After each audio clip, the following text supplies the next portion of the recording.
Hello everyone, welcome back to our channel Sirivennela home world. నేను మీ శిరీష. అందరూ ఎలా ఉన్నారు? బాగున్నారు అనుకుంటున్నాను. నేను కూడా బాగున్నాను. సెలవులు ఇచ్చాక అసలు ఎక్కడికి వెళ్ళినట్లేదు, ఎండలకు భయపడి. ఇంకా లేదు ఎక్కడికైనా వెళ్ళాలి అనుకున్నప్పుడు భద్రాచలం అయితే మేము ఇప్పటివరకు వెళ్ళలేదనమాట. మేము అసలు మా ఫ్యామిలీ వెళ్ళలేదు, మా అమ్మగారు కూడా వెళ్ళలేదట. యాక్చువల్గా మా అమ్మగారు రామకోట రాస్తారు కదా, అవన్నీ రాశారనమాట. పుస్తకాలు చాలా రాశారు, ఏంటో అన్న తర్వాత చెప్తాను. సో అక్క వాళ్ళు ఇంతకుముందు వెళ్ళారు చాలాసార్లు. అందరం కలిసి ఫ్యామిలీ కింద వెళ్దాము ట్రిప్ కింద అని చెప్పని అక్క వాళ్ళ ఫ్యామిలీ, మా ఫ్యామిలీ, అమ్మ, మా పిన్ని అంటే మా అమ్మగారి సిస్టరు, అక్క వాళ్ళ అత్తగారు, మొత్తం 11 మంది కలిసి మన ఫ్రైడే నైట్ బుక్ చేసుకుని బస్కి అప్పటికప్పుడు ప్లాన్ చేసుకున్నది అంతాను. ఎప్పటి నుంచో వెళ్దాం అనుకుంటున్నాం కానీ ఆడవాళ్ళకి తెలిసిందే కదా, ఏవో ఇబ్బందులు వస్తూ ఉంటాయి. గుడికి అన్నీ కుదరాలి కదా, మనకి సెలవులు కుదరాలి అన్నీను.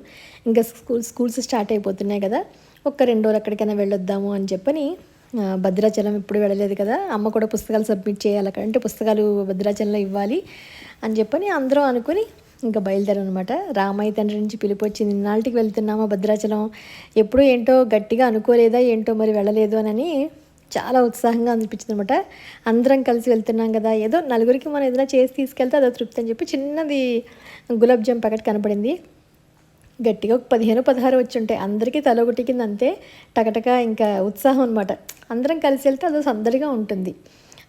మనం ఒక్కడమే ఏదో వెళ్తున్నట్టు కాకుండా నలుగురితోటి కలిస్తే అదొక సంతోషంగా ఉంటుంది. నాకైతే అలా ఇష్టం మ్యాక్సిమం. సో అందుకని అలా ప్లాన్ చేసుకున్నాం అనమాట. యాక్చువల్గా మేము బస్సు 10కి కానీ మేము 7-7:30కి ఇంట్లోంచి బయలుదేరాల్సి వచ్చింది అక్క వాళ్ళు మేము. ఎందుకంటే MGBS మహాత్మా గాంధీ బస్ స్టాప్కి వెళ్ళి బస్సు ఎక్కాలి మేము. సో ఆర్టీసీ కాబట్టి అక్కడికి వెళ్ళి ఎక్కాలి అంటే అంత గమ్మున ఎర్లీగా తినేయలేము. సో ఏదైనా చేసి తీసుకెళ్దాము అని చెప్పని రైస్ మామూలుగా మధ్యాహ్నం పెట్టేసింది, లెఫ్ట్ ఓవర్గా ఈవినింగ్ ఉంటుంది కదా, సో ఫ్రైడ్ రైస్ చేద్దాం, ఇంట్లో అన్నీ ఉన్నాయి, ఆ కూరగాయలు వేస్ట్ అయ్యే బదులు 2 డేస్కి మంచిగా తీసుకెళ్తే అట్లీస్ట్ పిల్లలు ఏంటంటే ఇంటితో ఏదో కొంచెం తింటారు, మళ్ళీ ఒక గంట ఆగితే ఆకలని ఎలాగో అంటారు. ఎందుకంటే 1:30 మాకు జర్నీ MGBSకి మా ఇంటి దగ్గర నుంచి. సో అందుకని కొన్ని గులాబ్ జాము ఫ్రైడ్ రైస్ పట్టుకెళ్తే కాసేపు బస్ ఎక్కాక ఫ్రీగా కాసేపు పిల్లలు కబుర్లు చెప్పుకొని తింటారు కదా, అక్క పిల్లలు మా పిల్లలు అని చెప్పని దానికి తగ్గట్టుగా బటర్ మిల్క్ కూడా ఒక బాటిల్లో పోసుకుందాము, చేసి పట్టుకెళ్దాము అని చెప్పని కొంచెం హెల్తీగా ఉంటుంది అనుకుంటాం. ప్రయాణం అయ్యేటప్పుడు ఏదో హడావుడిగా ఉంటుంది మనకి, అన్నీ సర్దుకున్నామా లేదా, గుడికి వెళ్తున్నప్పుడు ఏమేమి పెట్టుకోవాలి ఏంటి అన్నీ చూసుకోవాలి, ఇంటిని చూసుకోవాలి, అన్నీ మేనేజ్ చేసుకొని వెళ్ళాలి. సో మళ్ళీ మనం క్లీనింగ్ అన్నీ చేసుకోవాలి కదా, ఫుడ్కి సంబంధించిన ఏర్పాట్లు చేసుకోవాలి అని చెప్పని సో ఫ్రైడ్ రైస్ చేద్దామని చెప్పని నా దగ్గర ఉన్నవన్నీ అన్నీ అంటే హెల్తీగా అనమాట. ఏదో మళ్ళీ మామూలుగా బయట ఫుడ్లు తినాలనిపిస్తుంది కానీ ఆ టైంలో గుడికి వాటికి వెళ్ళినప్పుడు మనం ఇబ్బంది పడతాం కాబట్టి మ్యాక్సిమం బయట ఫుడ్ ఈ సమ్మర్లో మెయిన్ అవాయిడ్ చేస్తే మంచిదని చెప్పని అక్క వాళ్ళు ఇంటి దగ్గర ఏదో పాపం సింపుల్గా చేసేసి ఇచ్చారు, అమ్మ కూడా ఏదో సింపుల్గా చేసేసట. సో నేను కొంచెం అందరికీ టేస్ట్ చేసినట్టుగా ఉంటుంది నా ఫ్రైడ్ రైస్ అని చెప్పని మొత్తం వెజిటేబుల్స్, పన్నీరు, కార్న్, మటరు, ఆనియన్, క్యారెట్ అన్నీ జీడిపప్పులు అన్నీ వేసేసి రైస్ వేసేసి నా దగ్గర మా మసాలా ఉంది కదా అది కూడా వేసేసి అనమాట. అసలు టేస్ట్ ఎంత బాగుందంటే అక్కడికి వెళ్ళాక మొత్తం అందరూ మా పిన్ని, మా అమ్మగారు, మా బావగారు అందరూ టేస్ట్ చూశారు. చాలా బాగుంది శిరీష, రెస్టారెంట్ స్టైల్లో చేసేసి పిన్ని అని చెప్పి మా పిల్లలు కూడా అందరం కొంచెం టేస్ట్ చూసారు అనమాట. గులాబ్ జామ్ కూడా అందరం తిన్నారు, హ్యాపీ అనిపించింది నాకు. అంటే ఏదో మనందరం వాళ్ళ కోసం మనం చేసి పట్టుకెళ్ళామంటే సంతోషం కదా. ఈ బ్యాగ్ మన ఫ్లిప్కార్ట్ తీసుకుని ట్యాగ్ చేస్తాను, చాలా బాగుంది. ముఖ్యంగా ఇలా జర్నీలప్పుడు ఏంటంటే అన్నీ ఇందులో పెట్టేయచ్చు మనం. అంటే మన మేకప్ కిట్ కానీ మామూలుగా టూత్పేస్ట్లు ఏదైనా పెట్టుకోవాలనుకున్న ఫుడ్కి సంబంధించిన అన్నీ పెట్టేయచ్చు. మొత్తానికైతే లగేజ్ రెడీ అయిపోయింది. ఇంతకీ వెళ్ళి చూస్తే సేమ్ నాలాంటి బ్యాగ్లో మా అమ్మగారికి మా పిన్నికి కూడా ఉందనమాట. హ్యాపీగా బస్సు ఎక్కాము. పిల్లలైతే కబుర్లు 12-1 గంట దాకా బస్సు అన్న సంగతి మర్చిపోయి మరీ అల్లరి చేశారు. తెల్లవారుజామునే 4:35కి దిగాం అనమాట. యాక్చువల్గా మా ట్రిప్ అంతా మా బావగారు ప్లాన్ చేశారు, చాలా బాగా ప్లాన్ చేశారు. ఎవరో ఒకళ్ళు ఇనిషియేటివ్ తీసుకోవాలి కదా, బావగారికి ఏంటంటే ఆల్రెడీ ముందు చాలాసార్లు వెళ్ళారు వాళ్ళు, ప్లస్ వాళ్ళ చుట్టాలు కూడా ఉన్నారనమాట. అందుకని బాధ్యత అంతా బావగారికి అప్పగించేసాము. మీరు చూడండి బావగారు అని చెప్పని నేను, ఈయన, అమ్మ అందరం ఇంకా బావగారు ఏం చేసినా ప్లాన్గా బాగా చేస్తారన్నీ. ఎప్పుడు దిగాలి, ఎలా వెళ్ళాలి ఏంటి అని అన్నీ బాగా చూస్తారు. సో అందుకని ఇంక బావగారికి ఇచ్చేసాం అనమాట. ఉదయాన్నే బస్ దిగాము. పొద్దున్నే అలా భద్రాద్రి రాముడు ఆ ఫోటోలు అక్కడ చూసిన వెంటనే హోర్డింగ్స్లో ఎప్పుడెప్పుడు గుడికి వెళ్తామా, ఎప్పుడెప్పుడు రాముడు చూస్తామా, ఎలా ఉంటారు అసలు రాముడు అక్కడ విగ్రహం ఎలా ఉంటుంది అని మనసులో అంత ఉత్సుకత అనమాట. తిరుమల అయితే మనం ఎక్కువగా వెళ్తూ ఉంటాం, మిగతా టెంపుల్స్ అని తిరుగుతూ ఉంటాం కానీ ఇంత దగ్గరగా ఉన్న రాముడిని ఎందుకు చూడలేదు. ఏదో శ్రీరామని బుక్స్ రాస్తూ ఉంటాము, రోజు రామనక్షత్రం హనుమాన్ చాలీసా చదువుకుంటూ ఉంటాము. ఎక్కువగా మా అమ్మగారు ఎప్పుడు చెప్పేవాడు, రామనామం ఎప్పుడు జపించాలమ్మా, రాముడి మించిన దేవుడు లేడు, కలియుగంలో రాముడే రాముడే అని అమ్మమ్మ ఎప్పుడు మాకు చెప్తూ ఉంటుంది. ఆ విషయాలు మీకు ఎన్నోసార్లు నేను వీడియోలో కూడా షేర్ చేశాను. సో ఇంకా రూమ్కి బయలుదేరాం అనమాట. అక్కడి నుంచి బస్ దిగిన తర్వాత రూమ్కి అందరం కలిసి కదా, ఒక ఆటోలో కొంతమంది, ఇంకో ఆటోలో కొంతమంది, చాలామంది వెళ్ళాలి అనుకున్నప్పుడు మేబీ వీడియో కూడా యూజ్ అవ్వచ్చు. ఫస్ట్ టైము సమ్మర్లో మాత్రం వెళ్ళొద్దు. ఇది నిజంగానే సమ్మర్ మమ్మల్ని కొంచెం ఇబ్బంది పెట్టింది. కాస్త చల్లబడ్డాక వెళ్ళాలి. యాక్చువల్గా మేము 2 రోజుల ట్రిప్ అనమాట. ఒకరోజు పాపికొండలు, ఒకరోజేమో దేవుణ్ణి దర్శించుకుని పర్ణశాల అవి వెళ్దామని చెప్పి ప్లాన్ చేసుకున్నాము. మనకి గుడికి దగ్గర అనమాట, వాకబుల్ డిస్టెన్స్లోనే బావగారు రామనిలయము, సీతానిలయం అని చెప్పని 100 గదులు సత్రం అనమాట. ఇది మంచి బాగానే ఉంది, దగ్గరగా ఉంటుంది. గోదావరికి దగ్గర, మనకి గుడికి దగ్గర అనమాట. గోదావరి స్నానం కూడా చేయొచ్చు అని చెప్పని ఉదయాన్నే దిగి అందరం మళ్ళీ రెడీ అయ్యి వెంటనే మళ్ళీ మనం పాపికొండలు వెళ్ళాలి. అదే రోజు శనివారం కదా, అందరం తలస్నానాలు అవి చేసేసి వెళ్ళిన వెంటనే ఇంకెవరు బ్రేక్ తీసుకోలేదు. 8 కల్లా కిందకి దిగిపోయాం అనమాట. 8-8:30 మ్యాక్సిమం. యాక్చువల్గా పాపికొండలు వెళ్ళాలనుకున్న వాళ్ళు మామూలుగా 8కి 8:30 కల్లా రెడీ అయిపోయి బ్రేక్ఫాస్ట్ చేసేసి వెళ్ళడం బెటర్.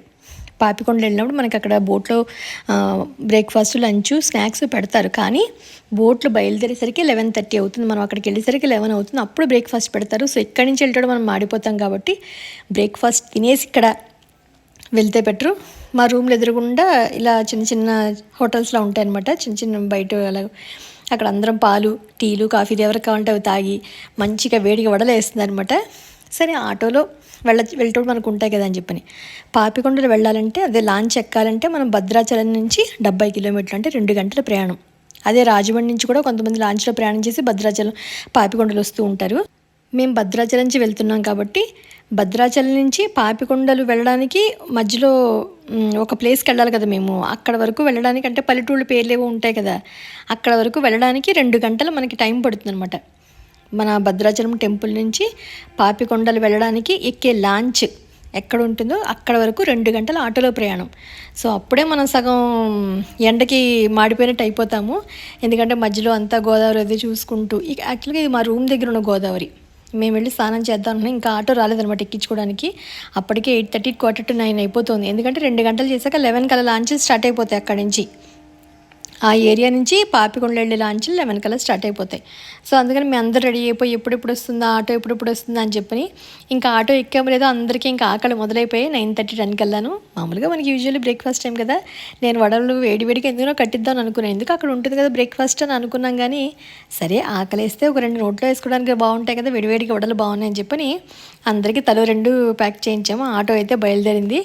అందరూ ఇంక సీతారామచంద్ర భగవానికి జై, లక్ష్మణి సమేత సీతారామచంద్ర భగవానికి జై అని చెప్పని కాసేపు అలా సరదాగా అనుకుంటే, ఇదే గుడి మా రూమ్కి దగ్గర అనమాట. ఈవినింగ్ వెళ్దామని చెప్పని తొందరగా వచ్చేస్తే ఒక దర్శనం చేసుకుందాం, నెక్స్ట్ డే ఒక దర్శనం చేసుకుందాం అని చెప్పి ప్లాన్ మాది.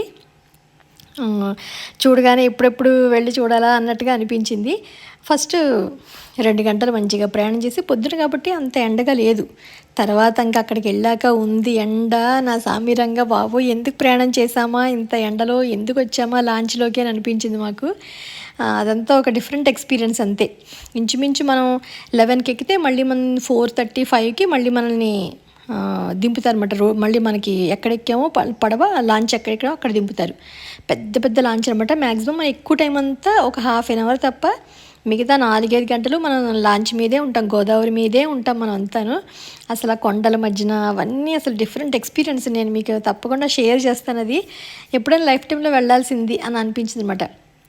అన్ని గంటలు గోదావరి మీద పడవ ప్రయాణంలో, అంటే లాంచ్ ప్రయాణంలో అలా పాపికొండల నడుమ కొన్ని షూటింగ్స్ అక్కడ జరిగాయిట. అల్లూరి సీతారామరాజు అక్కడే ఉండడం, మొత్తం ఆయనంతా అక్కడ చేయడం అవిను. పుష్ప 2 సినిమా షూటింగ్, ఇంకా చాలా చెప్తున్నారు వాళ్ళు అక్కడ. ఇక్కడ జరిగిందా, ఇలా జరిగిందా, అలా జరిగిందా అని చెప్పి మేమంతా ఏదో ఇంట్రెస్టింగ్గా వింటున్నాం అనమాట వాళ్ళు చెప్తూ ఉంటే.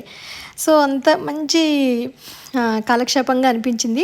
యాక్చువల్గా నేను అనుకుని ఇక్కడి నుంచే రావచ్చు కదా బోట్లని, బట్ ఇంకా ఇప్పుడు సమ్మర్ వల్ల గోదావరి సగం సగం ఎండిపోతుంది అనమాట. అంటే నీళ్ళు సరిగ్గా లేవు, అందుకని అంత దూరం వెళ్ళి మనం ఎక్కాల్సి వచ్చింది.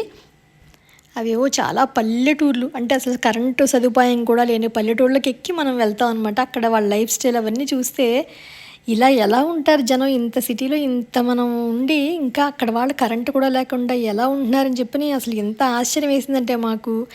అసలు ఇంతమంది జనం వస్తారా అనుకోలేదు. ఎండకి మేము ఎవరైనా రారేమో, మేమే అనవసరంగా వెళ్ళాం అనుకుంటే కొన్ని వందల మంది జనం ఉన్నారు అసలు పాపికొండలు బోట్ ఎక్కడానికి. ఇంకంటే సమ్మర్ హాలిడేస్ అయిపోతున్నాయి చూసారు ఎన్ని వెహికల్స్ అంటే, ఎంతమంది అంటే అసలు మేమైతే జోకులు, నేనైతే పిచ్చి జోకులు వేస్తూనే ఉన్నాను మా వాళ్ళందరూ నవ్విస్తూ. అసలు పగలబడి నవ్వి నవ్వి నవ్వి అందరం మొత్తానికి ఆ ఎండలకి ఏదో చిన్నగా పిచ్చెక్కిందా అన్నట్టు అనిపించింది మాకు.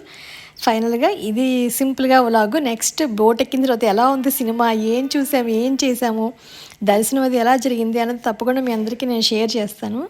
సో భద్రాద్రి రామాయణ దర్శించుకునే అదృష్టం ఇన్నాళ్ళకి కలిగింది మా అందరికీను. మీ అందరూ కూడా ఇంతకుముందు వెళ్ళారా లేదా అని నాకు తప్పకుండా కామెంట్ సెక్షన్ చెప్పండి. వెళ్ళకపోతే కనుక నేను మళ్ళీ రేపు నెక్స్ట్ వీడియోలో మంచిగా ఇంకా బాగా గైడ్ చేస్తాను. ఓకే మరి బాయ్.